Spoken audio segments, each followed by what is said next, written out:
আকাশ থেকে তখন গুঁড়ি বৃষ্টি পড়ছে, বাতাসে ঠান্ডা হাওয়া বয়ে যাচ্ছে। বৃষ্টির তীব্রতা যদিও এখন কমে যাচ্ছে, প্রকৃতি আবার শান্ত রূপ ধারণ করছে। শহরের অরণ্যর বাড়িতে সাইমা নিজের রুমে বসে আছে, বাড়িতে এখন কোনো মানুষজনের উপস্থিত নাই, যার জন্য সম্পূর্ণ বাড়ি শূন্য। সাইমার দরজার বাহিরে হঠাৎ করে কারো কণ্ঠ শোনা যায়। সাইমা বিছানা ছেড়ে উঠে দাঁড়ায়, দরজার কাছে এগিয়ে যায়, এরপর ধীরে ধীরে দরজা খুলে দেয়। দরজার বাহিরে রেহানা বেগম দাঁড়িয়ে আছে। এমন অসময়ে রেহানা বেগমের উপস্থিতি সাইমাকে উত্তলা করে তোলে। রেহানা বেগম নিজের রুম থেকে সচরাচর বের হন না, অতিরিক্ত জরুরি কোনো প্রয়োজন ছাড়া। সাইমা বলে, আম্মু তুমি এখানে, কোনো জরুরি কথা বলার ছিল? রেহানা বেগম দরজায় সম্মুখে দাঁড়িয়ে থাকা সাইমাকে ভালো করে দেখতে থাকে। সময় কত দ্রুত পরিবর্তন হয়, তার মেয়ে আজ কত বড় হয়ে গেছে। বিয়ে হয়েছে, সংসার হয়েছে, আর এখন ও অন্য একজন সন্তানের বাচ্চার মা হবে। সাইমার গর্ভকালীন সময়েও মা হয়ে রেহানা বেগম কোনো দায়িত্ব পালন করেন নাই। রেহানা বেগম কি নিজের সন্তানের উপর বড্ড বেশি নিষ্ঠুর হয়ে যাচ্ছে? রেহানা বেগম শান্ত স্বরে বলে, কেন সাইমা, কোনো জরুরি কাজ ছাড়া কি তোমার রুমে আসার অনুমতি আমার নেই? রেহানা বেগমের এমন কথা শুনে সাইমা বলে, না আম্মু, তুমি আমার রুমে সবসময় আসতে পারবে। আসলে তুমি কখনো জরুরি প্রয়োজন ছাড়া কথা বা রুমে আসো না আমার, তাই জিজ্ঞেস করেছি। রেহানা বেগম শান্ত হয়ে সাইমার কথা শুনে, তার সাথে কথা বলার সময় সাইমার মধ্যে জোরতা কাজ করছে। প্রতিটা মেয়ে তার মনের সকল কথা নিজের মায়ের সাথে, কিন্তু সাইমার কথার বলার মধ্যে অস্বস্তি, জোরতা আর ভয় কাজ করে। রেহানা বেগম তা লক্ষ্য করে, উনি এগিয়ে যান সাইমার কাছে, তার মাথায় হাত রাখে। সাইমা নিজের মাথায় মায়ের হাত অনুভব করে, তার চোখে বিন্দু বিন্দু জল চলে আসে।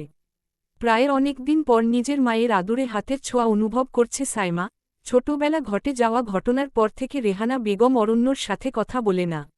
সাইমা মনে পড়ে যায় ছোটবেলা তাদের মধুর স্মৃতিময় দিনের কথা, একসাথে জীবন যুদ্ধে লড়াই করা তার ভাই, মা আর সাইমার কষ্টের দিনের কথা। রেহানা বেগম বলে, সাইমা নিজের মাকে মাফ করে দিও, মা হিসাবে তোমার সাথে অনেক অন্যায় করেছি আমি। ভালো থেকো তুমি।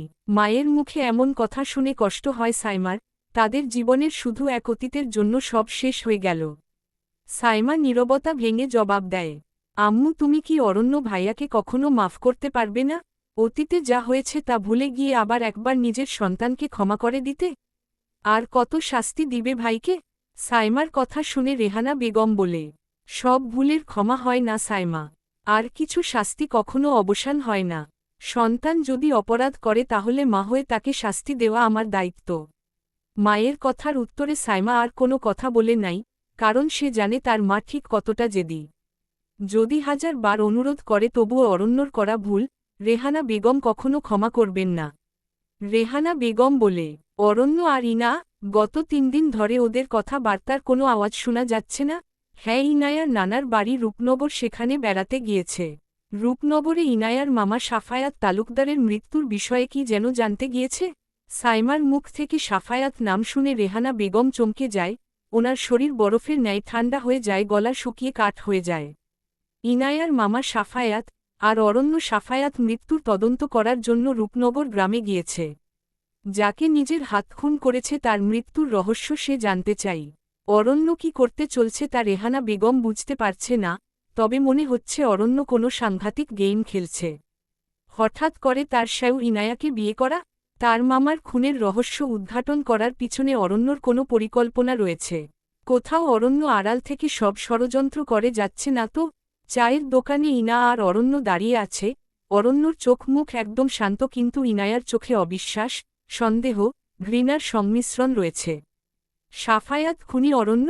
ইনায়ার কথাটা বিশ্বাস হচ্ছে না, কত সহজে নিজের অপকর্মের কথা বলে দিয়েছে অরণ্য।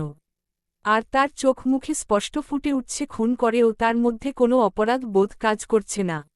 ইনা বলে, কেন খুন করেছেন সাফায়াত মামাকে? অরণ্য তার ঠোঁটে মৃদু হাসি বজায় রেখে শান্ত স্বরে উত্তর দেয়, আপনার সাফায়াত মামা আমার বাবাকে খুন করেছে। অরণ্যর কথা শুনে ইনা যথেষ্ট অবাক হয়, সাফায়াত অরণ্যর বাবাকে কি করে খুন করবে? বা কেন খুন করবে? আর অরণ্য বাবা অ্যাক্সিডেন্ট মারা যান, তাহলে এখানে সাফায়াত কি করে খুনি হতে পারে? ইনা বলে, সাফায়াত মামা আপনার বাবাকে খুন করেছে মানে? আপনার বাবা তো অ্যাক্সিডেন্ট মারা গেছে, তাহলে মামা কি করে খুনি হতে পারে? অরণ্য আবার শান্ত স্বরে উত্তর দেয়, সাফায়াত তো অ্যাক্সিডেন্ট মারা গেছে, তাহলে আপনি কেন তার খুনির খোঁজ করছেন? ইনা এখন বুঝতে পারে অরণ্য সত্যি তার মামার খুনি। যেমন করে সাফায়াত খুন করার অন্য অ্যাক্সিডেন্টের নাটক সাজিয়েছে অরণ্য, ঠিক একরকম করে অরণ্যর বাবা মুরার চৌধুরীর খুন করে অ্যাক্সিডেন্টের নাটক সাজানো হয়েছে। অরণ্য ইনায়ার দিকে তাকিয়ে থাকে, তার চোখে মুখ এখনও শান্ত, ঠোঁটের কোণে মৃদু হাসি, যেন মনে হচ্ছে সে খুনের কথা না বরং কোনো রূপকথার গল্প বলছে। ইনা এমন অদ্ভুত দৃষ্টি দেখে অরণ্য বলে, বৃষ্টি থেমে গেছে, বাড়ি ফিরে চলুন ইনা। অরণ্যর কথা শুনে ইনায়ার মুখে এবার হাসি ফুটে উঠে, সে বলে, তাহলে আবার প্রমাণিত হয়ে গেল অরণ্য রাজচৌধুরী স্বার্থপর। শুধু নিজের স্বার্থর জন্য আমাকে বিয়ে করেছেন? এসএস কোম্পানির খাবারের পণ্য বিষ মিশিয়ে হাজারো অসহায় বাচ্চাদের মেরে ফেলেছেন। চৌধুরী বাড়ির সকলের বিরুদ্ধে প্রতিশোধ নেওয়ার জন্য আমাকে বিয়ে করেছে। ঘৃণা হয় আপনার চেহারা দেখে আমার? আমি ডিভোর্স চাই আপনার থেকে, মুক্তি চাই এমন খুনি আর স্বার্থপর মানুষের থেকে। ইনায়ার কথা শেষ হওয়ার আগেই অরণ্য রোকে পাশে থাকা দেয়ালের সাথে চেপে ধরে, অরণ্যর শরীর রাগে জ্বলে যাচ্ছে। অরণ্য ইনায়ার গাল চেপে ধরে শক্ত করে, এরপর বলে, কি বললেন আপনি? ইনা, অরণ্য চৌধুরী স্বার্থপর তাই না? তাকে ছেড়ে চলে যাবেন, ডিভোর্স দিবেন? এত সহজ সব কিছু? আর কি বললেন অরণ্য চৌধুরী স্বার্থপর? এই অরণ্যকে স্বার্থপর হতে বাধ্য করেছে ওই চৌধুরী পরিবার। মিলন চৌধুরী আমার মা আর বাবার বিয়ে মেনে নাই, কারণ আমার মা গরিব ছিলেন বলে, তারা পালিয়ে বিয়ে করেছেন বলে। কিন্তু নিজের বউয়ের বন্ধাবীর মেয়ে তাদের বাড়ির কাজের লোক ছিল, তার সাথে ঠিকই নিজের ছেলের বিয়ে দিয়েছে। অথচ নিজের ভাইয়ের বিয়ে মেনে নিতে পারে নাই, তাদের সন্তানদের জায়গা দেয় নাই চৌধুরী বাড়িতে। আমার বাবার মৃত্যুর পর আপনি জানেন কোথায় থেকেছি আমরা? এই অরণ্য, তার মা বোন সবাই বস্তিতে থাকত। সারাদিনে একবার খাবার জুটত না কপালে, এমন দিনও গেছে যখন আমরা পানি খেয়ে থেকেছি শুধু। কিন্তু তখন আপনার ভালো বাবা আর মামনি চৌধুরী পরিবারের ব্যবসা থেকে আসা টাকা দিয়ে রাজকীয় টেবিলে বসে খাবার খেত। আমার বাবাকে খুন করেছে আপনার মামা, এই দুই হাতে নিজের বাবার কবরে মাটি দিয়েছি আমি। 12 বছর বয়সে নিজের বাবার মৃতদেহ কাঁধে নিয়ে কবরে গিয়েছি, তখন কোথায় ছিলেন মিলন চৌধুরী? বিধবা হয়ে চাকরি করেছে আমার মা, সমাজের মানুষের কুৎসিত কথা সহ্য করেছে আমার মা। হাজারো পুরুষ বাজে নজর দিয়েছে আমার মায়ের দেহে, তবুও নিজের সন্তানদের জন্য স্কুলে চাকরি করত আমার মা। চৌধুরী বাড়ির এক বউ যখন যখন নিজের সন্তানদের নিয়ে জীবন সংগ্রামে কষ্ট করে, নিজের চরিত্র নিয়ে মানুষের কাছে কথা শুনে জীবন কাটিয়ে দিয়েছে, তখন অন্য এক বউ চৌধুরী বাড়ির মহলে বসে সোনার গয়না পরে রাজরানীর মতো থেকেছে। রেহানা চৌধুরী আর অরুণা বেগম দুইজনে চৌধুরী বাড়ির বউ ছিল, তাহলে আমার মাকে কেন সব কষ্ট সহ্য করতে হয়েছে? আমার বাবা অ্যাক্সিডেন্ট মারা যাওয়ার পর তার কাফনের কাপড় কেনার মতো টাকা ছিল না, অন্যদিকে তার ভাই হাজার হাজার দামি কাপড় পরেছে। আমার বাবার মৃত্যুর সময়, তার জানাজার সময় একবারের জন্যও তাকে শেষবারের মতো দেখতে আসে নাই মিলন চৌধুরী। ইভান চৌধুরী রাগ করে বিদেশে চলে যায়, কিন্তু বিদেশ গিয়ে সে পড়াশোনা করেছে লন্ডনের সবচেয়ে দামি কলেজে। সেখানে এসি রুম, দামি গাড়ি দিয়ে চলাচল করেছে। অন্যদিকে আমি সাধারণ একটা স্কুলে পড়াশোনা করেছি। তখন টিফিনের সময় খাওয়ার মতো টাকা ছিল না, রোদ হোক বা বৃষ্টি সবসময় হেঁটে হেঁটে স্কুলে যেতে হতো। ইভান চৌধুরী আর অরণ্য চৌধুরী মধ্যে পার্থক্য ছিল বলুন? তাদের রক্ত এক, বংশ এক, তাহলে জীবন অন্যরকম কেন? চৌধুরী পরিবারের ব্যবসা আমার দাদুর ছিল, উনি মারা যাওয়ার সমস্ত সম্পত্তি তার দুই সন্তানের মধ্যে ভাগ হওয়ার কথা। তাহলে মিলন চৌধুরী কি করে একা সব বাড়ি গাড়ির মালিক হতে পারে? আজ উনি তার পরিবর্তে ইভান চৌধুরীকে বিজনেস সামলানোর দায়িত্ব দিয়েছে, কিন্তু এই বিজনেস কি শুধু একা ইভান চৌধুরী? আমার কি অংশ নেই নিজের দাদার সম্পত্তির উপর বলুনই না? একজন বস্তি থেকে উঠে আসা অনাথ ছেলে কি করে এই শহরের সবচেয়ে বড় বিজনেসম্যান হল, তা কি আপনি জানতে চেয়েছেনই না? ইভান চৌধুরী বিদেশ থেকে এসে নিজের বাবার কোম্পানির এমডি হয়ে গেছে, কিন্তু আমি কলেজ লাইফ থেকে টিউশনি করে, কাজ করে টাকা জমিয়ে একটু একটু করে ব্যবসা শুরু করেছি। 5 টাকাও দেয় নাই চৌধুরী পরিবার আমাকে, অথচ নিজের সন্তানকে সমগ্র বিজনেস দিয়ে দিয়েছে। ইনা, আপনার সাথে বিয়ে পর ইভান কত খারাপ ব্যবহার করেছে, আপনাকে কাজের লোক বলে অপমান করেছে, ছাদ থেকে ফেলে দিয়ে মেরে ফেলার চেষ্টা করেছে। কিন্তু আমি বিয়ের পর কি কখনো আপনার সাথে খারাপ ব্যবহার করেছি? আপনার মায়ের পরিচয় নিয়ে কথা শুনিয়েছি। সব সময় সম্মান দিয়েছে, নিজের বউয়ের মর্যাদা দিয়েছি, তবুও আপনি ইভান চৌধুরীকে ভালোবাসেন। যে পুরুষ আপনাকে ঘৃণা করে, আপনাকে তালাক দিয়ে অন্য পুরুষের সাথে বিয়ে দিয়ে দেয়, তাকে আপনি ভালোবাসেন।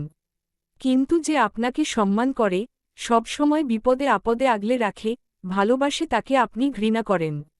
ওয়াও, আসলে ইভান চৌধুরী ভাগ্য সবসময় ভালো, ও না চাইতেন সব পেয়ে গেছে, আর আমি অভাগা। অরণ্য হাজার কান্না করে, ও কিছু পাই না।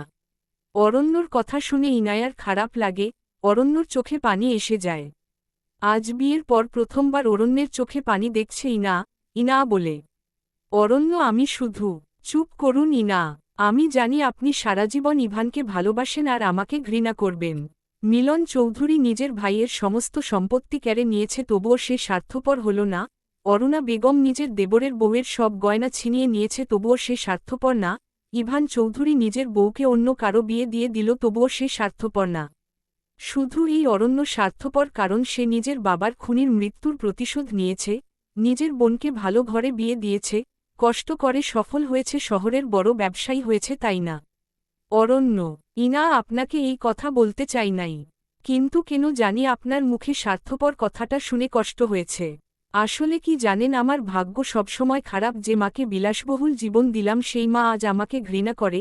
যেই বোনের পড়াশোনার জন্য নিজের রক্ত পানি করে টাকা রোজগার করলাম, তাক ভালো পরিবারে বিয়ে দিলাম, সেই বোন আজ আমার সাথে সারাদিন একবারও কথা বলে না। যেই বউকে বিয়ে করে ঘরে তুললাম, সম্মান দিলাম, মর্যাদা দিলাম, সে আজ অন্য কাউকে ভালোবাসে। অবশেষে সবার জন্য সব করে ও নিকৃষ্ট হয়ে গেলাম আমি। ইনা, এই অরণ্য রাজ চৌধুরী কি এত খারাপ? আপনি কি এসএস কোম্পানির খাবারে বিষ মিশিয়ে মানুষকে হত্যা করেছেন? অরণ্য, ইনা যে নিজেই খাবারের কষ্টে ছটফট করেছে, সে অন্য বাচ্চাদের বিষ খাইয়ে মেরে ফেলতে পারে? এর পিছনে অন্য কেউ রয়েছে, যার পরিচয় আপনাকে জানতে হবে। বিকাল 4:05, আকাশে বৃষ্টির বেগ কমে গেছে, প্রকৃতি এখন শান্ত হয়ে গেছে। অফিস থেকে বাড়িতে ফিরে আসে ইভান, অজানা কারণে তার মন বসছে না অফিসে, যার জন্য তাড়াতাড়ি বাড়ি ফিরে আসে। চৌধুরী বাড়িতে এসে পৌঁছায় ইভানের গাড়ি। ইভান গাড়ি থেকে বের হয়ে বাড়িতে ভিতরে ঢুকে যায়। বিকালে বাড়ির সকলে ঘুমে থাকে, যার জন্য এখন বাসার ড্রয়িং রুমে কোনো মানুষের উপস্থিতি নাই। ইভান সিঁড়ি দিয়ে নিজের রুমের উদ্দেশ্য হাঁটা শুরু করে, তবে তার রুমে যাওয়ার আগে নজর যায় ইনায়ার রুমে। ইনায়ার রুমের দরজা খোলা। বিয়ের পর ইনা এই বাড়ি থেকে চলে যাওয়ার পর এই রুম সবসময় বন্ধ থাকে। তবে আজ খোলা কেন? ইভানের মনে সন্দেহ হয়। ইনা আর অরণ্য হানিমুন থেকে কি ফিরে এসেছে? এরপর তারা এই বাড়িতে বেড়াতে আসতে পারে। ইভান রুমের ভিতরে যায়, সেখানে খোলা দরজা হাত দিয়ে ধাক্কা দিয়ে রুমের ভিতরে প্রবেশ করে। রুমের মধ্যে কারো অনুপস্থিতি নেই, তবে ওয়াশরুম থেকে পানির শব্দ আসছে। ইভান কৌতূহল নিয়ে সেই দিকে তাকিয়ে দেখে, ওয়াশরুমের দরজা খুলে এক মেয়ে বের হয়ে আসে। ওয়াশরুমের দরজার সামনে থাকা মেয়েটা অপরিচিত ইভানের কাছে, এই বাড়িতে তাকে কখনো দেখে নাই সে। ওয়াশরুম থেকে বের হয়ে আসা নারী আর কেউ না, প্রভা, অরুণা বেগমের বন্ধুর মেয়ে। প্রভা মাই গোসল শেষ করে বের হয়ে আসে। বিদেশ থেকে চৌধুরী বাড়িতে ফিরেছে সে দুপুর 3টার সময়ে। প্রভা তার ভেজা চুল মুছতে থাকে আর বাহিরে বের হয়ে আসে। হঠাৎ তার রুমের মধ্যে কোনো পুরুষকে দেখে থমকে যায়। প্রভা বলে, কে আপনি? আমার রুমে কি করছেন? অপরিচিত কোনো মেয়ের রুমে ঢুকতে হলে যে অনুমতি নিতে হয় তা আপনার জানা নেই? ইভান এতক্ষণ প্রভার দিকে তাকিয়ে থাকে, তবে এখন প্রভার কথা শুনে তার ধ্যান কাটে। ইভান নিজের দৃষ্টি অন্যদিকে সরিয়ে বলে, আমার বাসায় দাঁড়িয়ে জিজ্ঞেস করছেন আমি কে? আর এই রুম আপনার না ইনায়ার? আপনি এই রুমে কি করছেন? আর কে আপনি? প্রভা ইভানের কথার উত্তরে বলে, আমার নাম প্রভা, অরুণা বেগমের বন্ধাবীর মেয়ে। প্রভার কথা শুনে ইভানের মনে পড়ে অরুণা বেগম তাকে সকালে বলেছে তার বন্ধুর মেয়ে আসবে, নাম মনে হয় প্রভা। তবে ইভানের যতদূর মনে পড়ছে প্রভার কাল বিদেশ থেকে ফিরার কথা। ইভান বলে, আপনি মায়ের বন্ধুর মেয়ে প্রভা? সকালে খাওয়ার সময় আম্মু বলেছে আপনার কথা, কিন্তু আপনার না কালকে আসার কথা। আর গেস্ট রুম রেখে ইনায়ার রুমে করছেন আপনি? ইভানের মুখে অরুণা বেগমকে আম্মু নামে ডাকা শুনে প্রভা বুঝতে পারে, অরুণা বেগমের ছেলে ইভান। প্রভা বলে, অরুণা আন্টি বলেছে আমাকে এই রুমে থাকতে দিয়েছে। প্রভার কথা শুনে অরুণা বেগমের উপর ইভানের রাগ হয়। এই বাড়িতে এত রুম থাকতে ইনায়ার রুমে কেন থাকতে দিয়েছে প্রভাকে? ইনায়ার রুমে অন্য কোনো মেয়ে থাকে, ইভান তা সহ্য করতে পারবে না। এই রুমের প্রতিটা কোণায় শুধু ইনায়ার শরীরের ঘ্রাণ থাকবে। ইভান যথেষ্ট বিরক্ত হয়, তবে সে রাগ করে না, বরং বলে, ওকে আপনি থাকেন, আমি আম্মুর সাথে কথা বলবো। ইভান কথাটা বলে রুম থেকে বের হয়ে যায়। প্রভা একবার ইভানের যাওয়ার দিকে তাকিয়ে দেখে, এরপর দরজা বন্ধ করে দিয়ে আয়নার সামনে গিয়ে রেডি হতে থাকে। তালুকদার বাড়িতে আজ বৃষ্টি উপলক্ষে রান্না করা হচ্ছে। বৃদ্ধ আশ্রমের সকল মহিলা খিচুড়ি আর বেগুন ভাজা খাবে বলে মতো দিয়েছে। তালুকদার বাড়ির সদর দরজা দিয়ে ভিতরে ঢুকে ইনা আর অরণ্য সম্পূর্ণ শরীর ভিজে গেছে। বৃষ্টি থামার পর ওরা চায়ের দোকান থেকে রওনা দিয়েছে, তবুও রাস্তায় গুড়ি গুড়ি বৃষ্টি পড়ার কারণে শরীর ভিজে গেছে। সদর দরজায় কয়েকজন বৃদ্ধ মহিলা মুড়ি চাবিয়ে যাচ্ছে। তারা ইনা আর অরণ্যকে দেখে বলে, ইনা, তোমরা এমন ভিজা শরীরে কোথা থেকে আসলে? সম্পূর্ণ শরীর ভিজে গেছে, বৃষ্টির পানি শরীরে পড়লে জ্বর আসতে পারে। ইনা আর অরণ্য যথেষ্ট শান্ত। চায়ের দোকানের থেকে অরণ্য আর কোনো কথা বলে নাই। ইনা ও যথাসম্ভব শান্ত থাকার চেষ্টা করেছে। ইনা বলে, সকাল গ্রাম ঘুরতে বের হয়েছিলাম, কিন্তু হঠাৎ করে বৃষ্টি শুরু হয়, যার জন্য শরীর ভিজে গেছে। আচ্ছা, আমরা রুমে যাই, জামা কাপড় পাল্টে গরম কিছু পরি। অরণ্য সিঁড়ি দিয়ে উপরে চলে যায়, ইনা পিছন পিছন চলে যায়। অরণ্য রুমে প্রবেশ করে ওয়াশরুমে চলে যায়। ইনা রুমে আসে, সে ওয়াশরুমের দরজ বন্ধ বুঝতে পারে অরণ্য গিয়েছে, যার জন্য ভিজা শরীরে অল্প সময় দাঁড়িয়ে থাকে সেখানে। প্রায় 5 মিনিট পর অরণ্য বের হয়ে আসে। ইনা জামা কাপড় নিয়ে ওয়াশরুমে চলে যায়। অরণ্য ফ্রেশ হয়ে বিছানায় শুয়ে পড়ে। তার শরীর ভালো লাগছে না, শরীর গরম হয়ে যাচ্ছে, মনে হয় জ্বর আসবে। ইনা ওয়াশরুম থেকে ফিরে এসে দেখে অরণ্য বিছানায় গা ছেড়ে শুয়ে আছে। বিকাল প্রায় 4টা বেজে গেছে, এখনও অরণ্য আর ইনা দুপুরে খাবার খায় নাই। ইনা ভিজা চুল মুছতে থাকে আর শান্ত গলায় অরণ্যকে ডাক দিয়ে বলে, অরণ্য, আপনি ঘুমিয়ে পড়লেন যে? খাবার খাবেন না? দুপুর গড়িয়ে বিকাল হয়ে গেছে, চলুন খাবার খেয়ে আসি। অরণ্য বিছানার অন্য পাশ ফিরে শুয়ে আছে। অরণ্য বলে, আমার খিদে নেই, খাবো না আমি। অরণ্যর কথা শুনে ইনা আবার বলে, আমি কি খাবার নিয়ে আসব রুমে? খাবার না খেয়ে ঘুমালে শরীর অসুস্থ হয়ে যাবে। অরণ্য, ইনায়ার কথার উত্তর অরণ্য প্রদান করে না, সে অন্য পাশ ফিরে শুয়ে পড়ে। ইনা অরণ্যর সাথে আর কথা বলে না, সে রেডি হয়ে নিচে চলে যায়। বৃদ্ধ মহিলা রাতের খাবার রান্না করছে। ইনা রান্নাঘরে যায়। ইনা বলে, নানুমণি, দুপুরের খাবার কি এখনও বাকি আছে কিছু? বৃদ্ধ মহিলা রান্না রেখে এগিয়ে আসে আর বলে, দুপুরের খাবার তুমি আর অরণ্য খাও নাই বলে আলাদা করে রেখে দিয়েছি। তুমি বসো, আমি নিয়ে আসছি। বৃদ্ধ মহিলা খাবার নিতে যায় রান্নাঘরে, এরপর ইনায়ার হাতে খাবার দেয়। ইনা কৃতজ্ঞতা প্রকাশ করে খাবার নিয়ে সিঁড়ি দিয়ে উপরে চলে যায়। রুমে প্রবেশ করে ইনা। অরণ্য এখনও আগের মতো করে শুয়ে আছে। ইনা খাবার হাতে করে সামনে যায় অরণ্য। খাবার টেবিলের উপর রাখে। অরণ্যর মাথায় হাত দেয়, গায়ে জ্বর আসবে মনে হচ্ছে। ইনা বলে, অরণ্য, উঠুন, খাবার নিয়ে এসেছি আমি, খাবেন, চলুন। ইনাজার কথার জবাবে অরণ্য কোনো উত্তর প্রদান করে না। ইনা আবার ডাক দেয়, অরণ্য, আপনার শরীর গরম হয়ে যাচ্ছে, মনে হয় জ্বর আসবে, উঠুন, খাবার খাবেন, চলেন। ইনায়ার অনেকবার বলার পর অরণ্য উঠে, চোখ মিলে তাকিয়ে দেখে ইনায়াকে। অরণ্য বলে, নিজ হাতে খেতে ইচ্ছা করছে না, খাবার খাইয়ে দেন। ইনা অরণ্যর কথা অনুসারে অরণ্যর মুখে খাবার তুলে দেয়। অরণ্য মুখে মুচকি হাসি নিয়ে ইনায়ার দিকে তাকিয়ে থাকে। ইনায়ার মধ্যে কোনো সংকোচ নাই, সে সাধারণভাবে খাবার খাইয়ে দিচ্ছে অরণ্যকে। অরণ্য বলে, ইনাজা, আপনি শান্তি দেন বা শাস্তি দেন, কিন্তু কোনোদিন ছেড়ে যাবেন না। সময় রাত 1:02:00। রাতের আকাশে তালুকদার বাড়ির সকলে এখন ঘুমে আচ্ছন্ন রয়েছে। রাত প্রায় 12টা বেজে গেছে, সম্পূর্ণ বাড়ি শান্ত। তালুকদার বাড়ির সকল বৃদ্ধ মহিলা ঘুমিয়ে পড়েছে। সকলে ফজরের নামাজের জন্য উঠে, যার কারণে তাড়াতাড়ি ঘুমিয়ে পড়েছে। বাড়ির এক রুমে ইনা আর অরণ্য পাশাপাশি অবস্থান করছে, যদিও তাদের মধ্যে বিশাল দূরত্ব রয়েছে।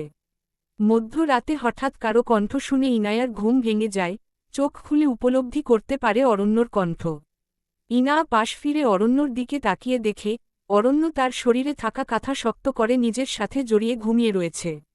ইনা অল্প সময় পর উপলব্ধি করে মধ্যে রাতে যে কণ্ঠ সে শুনেছে তা আর কারো না, অরণ্যর। ইনা অরণ্যর মধ্যে দূরত্ব মাত্রা কমিয়ে ওর কাছে যায়, অরণ্যর মাথায় আলতো করে হাত রাখে। ইনায়ার সন্দেহ সত্যি প্রমাণিত হয়, অরণ্যর শরীরে জ্বর এসেছে। অরণ্যর সারা শরীরে ইনা ছুঁয়ে বুঝতে পারে জ্বরের তীব্রতা অনেক। অরণ্যর শরীর রীতিমতো জ্বরে পুড়ে যাচ্ছে, ইনায়ার চোখে মুখে চিন্তার ছাপ ফুটে ওঠে। বিকালে বৃষ্টির পানি কারণে অরণ্যর শরীরে এত জ্বর হয়েছে। গ্রামের মধ্যে রাত 12টার সময় ডক্টর বা ঔষধ পাওয়া অসম্ভব।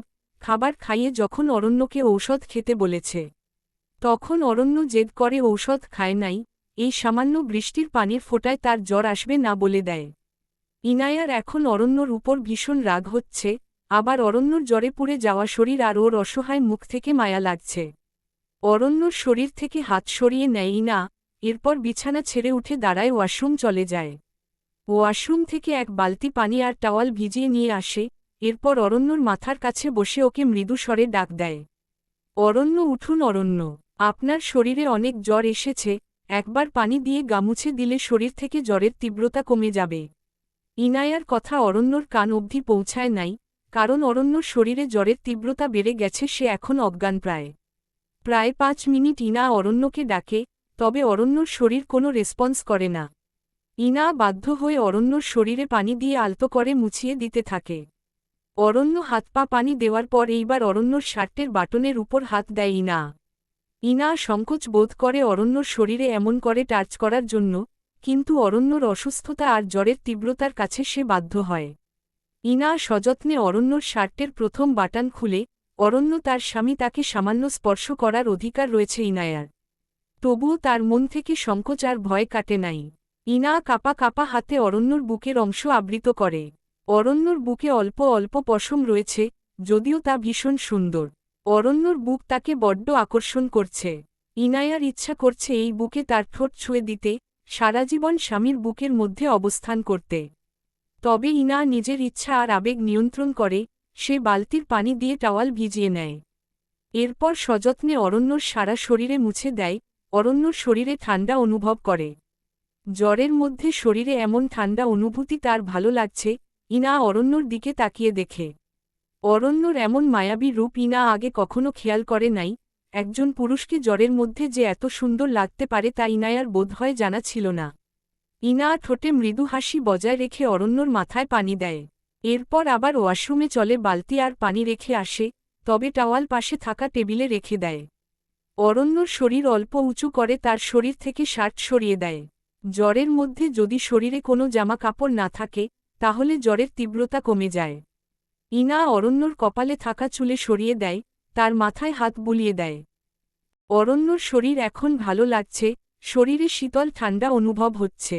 ইনা অরণ্যর কপালে চুল সরিয়ে সেখানে আলতো করে নিজের ঠোঁট ছুঁয়ে দেয়। আজ প্রথম কোনেন পুরুষ মানুষকে কপাল তার ঠোঁট স্পর্শ করছে। প্রায় সারারাত অরণ্যর সেবা যত্ন করে ইনা। প্রায় 10 মিনিট পর পর অরণ্যর শরীর মুছিয়ে দেওয়া, তার মাথায় পানি দেওয়া। ফজরের আজানের সময় অরণ্যর শরীরে জ্বর কমে যায়, আর সারারাত নির্ঘুম থাকার কারণে ইনায়ার চোখে ঘুম এসে পড়ে। সকাল 9টা। চৌধুরী বাড়ি। চৌধুরী বাড়ির সকলে খাওয়া দাওয়া করার জন্য টেবিলে উপস্থিত হয়। মূলত এই সকালে তাদের একে অপরের সাথে দেখা হয়। অরুণা বেগম রান্নাঘর থেকে খাবার নিয়ে এসে টেবিলে রাখে। অফিসের জন্য রেডি হয়ে নিচে নেমে আসে ইভান। ইভান খাবার টেবিলে বসে অরুণা বেগমকে উদ্দেশ্য করে বলে, আম্মু, তুমি প্রভাকে থাকার জন্য ইনায়ার রুম কেন দিয়েছ? চৌধুরী বাড়িতে গেস্ট রুম বা নর্মাল রুমের অভাব পড়েছে? অরুণা বেগম জানে ইভান এমন কথা তাকে জিজ্ঞেস করবে। অরুণা বেগম বলে, প্রভা এই বাড়ির অতিথি, আর প্রভার আজ সকালে আসার কথা ছিল, কিন্তু ও তাড়াতাড়া করে কালকে সকালে চলে এসেছে। যার জন্য কোনো ভালো রুমের আয়োজন করা হয়ে উঠে নাই, যার জন্য ইনায়ার রুমে অল্প দিনের জন্য থাকবে ও। ইভান খাবার টেবিলে বসে মায়ের সাথে আর কোনো কথা বলে না। সে খাবার খাওয়া শেষ হলে অফিসের জন্য রওনা দেয়। চৌধুরী বাড়ির সামনে ইভানের গাড়ি দাঁড়িয়ে রয়েছে। বাড়ির সদর দরজা পার হয়ে ইভান গাড়িতে উঠে বসে। ড্রাইভার যখন গাড়ি ছাড়বে অফিসের উদ্দেশ্য, তখন একজন মেয়ে এসে গাড়ির কাছের জানলায় নক করে। ইভান বিরক্ত করে কাজ সরিয়ে দেয়, সেখানে আর কেউ না, প্রভা ছিল। ইভান বলে, কি হয়েছে প্রভা, গাড়ির কাছে এমন শব্দ করছেন কেন? ইভানের কথার উত্তরে প্রভা বাচ্চাদের ন্যায় বলে উঠে, সরি ইভান, আপনাকে বিরক্ত করার জন্য, কিন্তু আজকে আমি চৌধুরী কোম্পানি জয়েন করব। সকালে ঘুম থেকে উঠতে দেরি হয়ে যাওয়ার কারণে রেডি হতে দেরি হয়ে গেছে। যখন আপনি অফিসে যাবেন আর আমিও যাব, আমরা কি একসাথে যেতে পারি? প্রভার কথা শুনে ইভান যথেষ্ট বিরক্ত হয়, ছোটবেলা থেকে মেয়েদের থেকে যথেষ্ট দূরত্ব অবলম্বন করে সে চলেছে। তবে ইভান প্রভার উত্তরে না করতে পারবে না, কারণ প্রভা বাড়ির অতিথি। ইভান বলে, ওকে গাড়িতে উঠে বসুন। ইভানের সম্মতি পেয়ে প্রভা গাড়িতে উঠে বসে ড্রাইভার গাড়ি চালানো শুরু করে। ইভান আর প্রভা দুইজনে নীরব।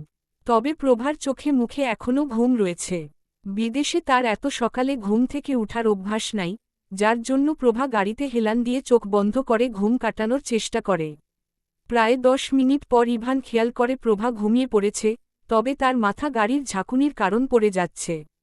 ইভান তার হাত দিয়ে প্রভার ঘুমন্ত মুখ ধরে ফেলে, এরপর এগিয়ে গিয়ে যায় প্রভার কাছে। ঘুমন্ত প্রভা তার মাথা রাখে ইভানের কাঁধে। ইভান প্রথমে বিরক্ত হয়ে পড়ে প্রভার ঘুমন্ত মুখ দেখে শান্ত হয়ে যায়। বাচ্চা মেয়েদের মতো ঘুমিয়ে রয়েছে প্রভা, ইভান যা দেখে মৃদু হাসি দেয়। তালুকদার বাড়ি। সকালের মিষ্টি রোদ অরণ্যর চোখে পড়ে, অরণ্য ঘুম ভেঙে যায়। চোখ খুলে তার মাথা ব্যথা করছে। অরণ্য টেবিলে ঘড়ির দিকে তাকিয়ে দেখে সকাল 9টা বেজে গেছে। অরণ্য যখন বিছানা ছেড়ে উঠতে যাবে, তখন তার চোখ যায় তার বুকে ঘুমিয়ে থাকা ইনায়ার দিকে। অরণ্যর বুক জুড়ে ইনায়ার দখল রয়েছে। অরণ্য প্রথমে অবাক হয়, কারণ তার শরীর শার্ট না থাকায় পরে ঘরের মধ্যে মগ আর ভিজা টাওয়াল দেখে বুঝে যায় বৃষ্টির পানি শরীরে পড়ার কারণে তার জ্বর এসেছে। প্রায় অনেক সময় অরণ্য ইনায়ার ঘুমন্ত মুখের দিকে অপলক তাকিয়ে থাকে। এরপর ভাবে যদি ইনা ঘুম থেকে উঠে তাদের দুইজনকে এমন অবস্থায় দেখে তাহলে অনেক লজ্জায় পড়ে যাবে। অরণ্য নিজের বুকের উপর থেকে ইনায়ার শরীর ধীরে ধীরে সরিয়ে দেওয়ার চেষ্টা করে, যার ফলে ইনায়ার ঘুম ভেঙে যায়। তবে সারারাত জেগে থাকার কারণে সে ভীষণ টায়ার্ড, যার জন্য ইনায়ার বিরক্ত হয়ে বলে, ওম অরণ্য কি করছেন, আর একটু ঘুমাতে দেন, এত তাড়াতাড়ি উঠে কি করব শুনি। ইনায়ার জবাব শুনে অরণ্য অবাক, তাহলে কি ইনা সজাগ থাকা অবস্থায় ইচ্ছা করে অরণ্যকে জড়িয়ে ধরেছে। অরণ্য বলে, ইনা আপনি আমাকে জড়িয়ে ধরে ঘুমিয়ে আছেন, ঘুম থেকে উঠলে কিন্তু আমাকে দোষ দিবেন না।